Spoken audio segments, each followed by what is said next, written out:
my name's Henry Happy, and today I'm going to be showing you 5 different houses for different pets. In this video, we're going to cover cats, rabbits, horses, goats, and dogs. So, let's get started. So, to start with our cats, this is purely interior for this one. Looks terrible from the outside. But in here, we have a large cat statue, and over here we have Lola and Mildred. So, I have used lots of different things to show that this is a cat place. To start with, we have this button, this warped button. So, this kind of could be a ball. You could also do a warped button with you could also do a ball with a crimson button because it's red, and they kind of stand out. They don't really look like wood, and they're the very few that kind of look small enough to be a ball a cat can play with. In the center, we have a cat statue. The best thing I found was to kind of look at this cat, look at the eyes. That's how I worked out the eyes. And then you've just got to kind of guess. The best thing to do is to look at reference pictures. They help quite a lot when doing animals. I looked at my cat. I have a cat. And then I just kind of changed the colors a bit.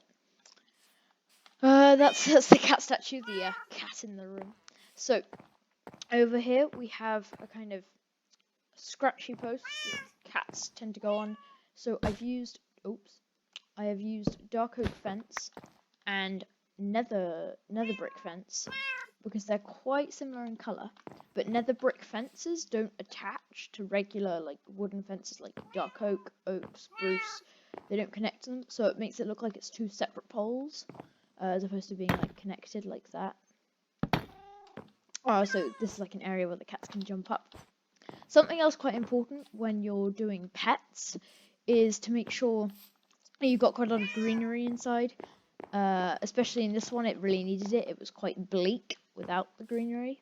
And also to make sure there's lots of light. So as you can see, I've got a skylight up here, and then a lot of lanterns. And then even under here, I have some more lighting. This is the cat room. I think the next one we want to go on to is the rabbits. So, for this one, this isn't, unlike the cat one, completely interior. This one is, in fact, quite a lot exterior. So, as you can see here, we have a mound of dirt with some plants going around and a sloping tree. So, to start with, we'll talk about the mound. So what I've done here is I've used coarse dirt near the bottom and rooted dirt further up to show kind of this gradient going from the darker dirts up to the light ones. These ones would maybe get more sun. They'd maybe be a bit more dried out than the bottom ones. We also have some bamboo shoots, which I've cut. I've stopped them from growing at the top by using string. They can't grow if they've got string on top of them. And I've added some azalea leaves. To make the tree, you just want to get the stripped spruce wood, logs. Make a kind of curve shape like this. Or you can do straight shape, it depends. I was trying to go for a curvy tree. And then you just need to apply the leaves in rings. So every other block you make a ring. And then in between those rings you do slightly smaller. Like you see here we have these indentations as we go up. And it kind of makes it look like the branches are in separate levels, which does actually look quite a lot like a fir tree. And then towards the top it gets thinner and thinner. That's something to bear in mind with that.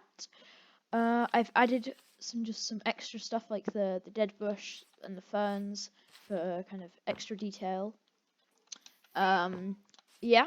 So on the inside, I have these roots hanging down, the new roots from 1.18, and I have put some stone buttons and spruce buttons. So the spruce buttons are little clumps of dirt, and the stone buttons are rocks, small pebbles. So our two rabbits, we have Josh and Haley. Yep. And then if you just maybe continue the stone downwards like this, you can do that so it looks like it's kind of a cave going in, and they've made their house in this cave. With animals, you do need to make sure that they don't escape, so I've had to put in these fences here and the fence gate to kind of just stop the rabbits from jumping out, because that wouldn't be too good. And I guess now onto our third build, which is this hang on, which is the stables. Oh, so I've gone for a kind of gothic medieval theme here, with the spikes here and then the anvils. It's quite a metal look, so you have the anvils and deep slate bricks. They're quite dark stones, like down here as well. And then also the barrels have these metal iron kind of braces. I've just gone for kind of pillars. It's quite effective, especially when doing a fence. And with these main support beams going along the outside, not the thin ones, they have at the bottom spruce trapdoors, barrels, and then again at the bottom spruce trapdoors. And then these ones are just like interlocking pillars to add some effect. The best thing to do in a case like this is to kind of just keep doing a repeating pattern. It's quite essential for fences. You wanna just keep doing the same pattern over and over. On the roof, I've done quite a flat roof with like extra support beams, and then the top of the roof is quite kind of higgledy-piggledy, like uneven. The best way to do this is to make like a totally flat roof, and then just like spread the slabs along the roof, just in a kind of unevenly, just like kind of. So if you're in creative, you just like fly across like this, keep spamming blocks, fly across, keep spamming blocks, go to the next level. And it's the same. And then if you're in survival, you just walk. You can't fly. Kind of a bummer, if you ask me. So the horses in here, we have Albert, and I don't know where Percy's gone. Percy was here. I think Percy might have escaped. Huh. I might have left the gate open. Anyway, that's doesn't really matter too much. Yep. So that is the horse stable. Now onto our goat house. So I've kind of gone, because goats live in cold climates. I was like, what kind of people live in cold climates? Like historically, and I was like, oh, the Vikings live in cold climates. So I've tried to go for a kind of Viking, like Nordic themed inn, like a bar, a tavern. So over here we have our little bar. Oh, hang on. And then around here we have fire. The annoying thing about this is that we have to turn fire tick off, because otherwise the whole thing would burn. As you can see from the outside, this would go in a cliff, as opposed to like, you can't just put this standing out, because I have built a cliff around it. This is what it looks like without the cliff. It's kind of ugly. So you need to make sure you've got something to hide that, like dig it underground. So yeah, I've added the goats as like kind of bar people. So like the customers. So here we have Agnes. Over here we have Eric.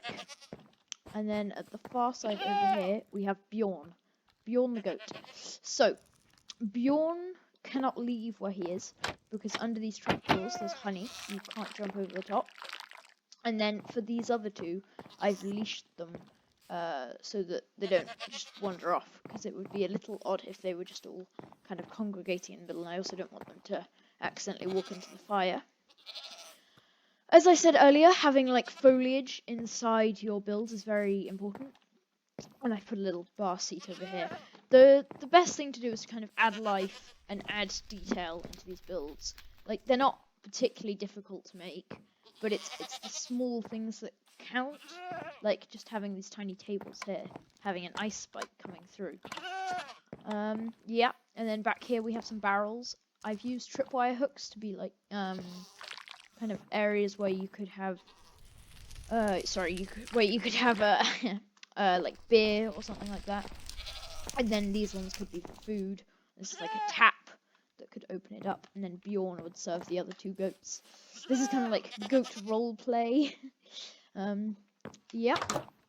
So now onto our fifth build. Sorry, that was a fourth build, which is for dogs. So this is slightly smaller. This is like a dog rescue center. It's a steampunk kind of metallic themed build. We've got, because acacia wood goes very nicely with the oxidized copper and the waxed weathered copper. Oh, sorry, the weathered copper. So around here, it's very good. Once again, I've leashed the dogs so that they don't just walk around. Because it kind of means we can make a one high fence so that we can jump over, but the dogs will never leave. So that's why we have that. Once again, we have our button as a ball. On the roof, we have some rafters coming across using signs like this. They just look like very thin planks that are supporting our roof. I've gone for quite a sloped roof, but you could do a very pointy roof, as opposed to like a gentle one. So here are our two dogs. We have Lloyd and Kyle. In the center, they have a little drinking trough. As I said, this is a kind of dog rescue center, so it's quite basic what they have. You could definitely elaborate on this. You could put kind of extra things. You could try and do like food bowls. You could make them a bed, like we saw with the cat. Yeah. So that is our 5th build, which means we're at the end of the video. So thank you very much for watching. I hope you have learnt something. And goodbye, I guess. But please subscribe. I really need it. And like and share this with everybody you know. Please. These videos take ages. Okay. Anyway. Bye.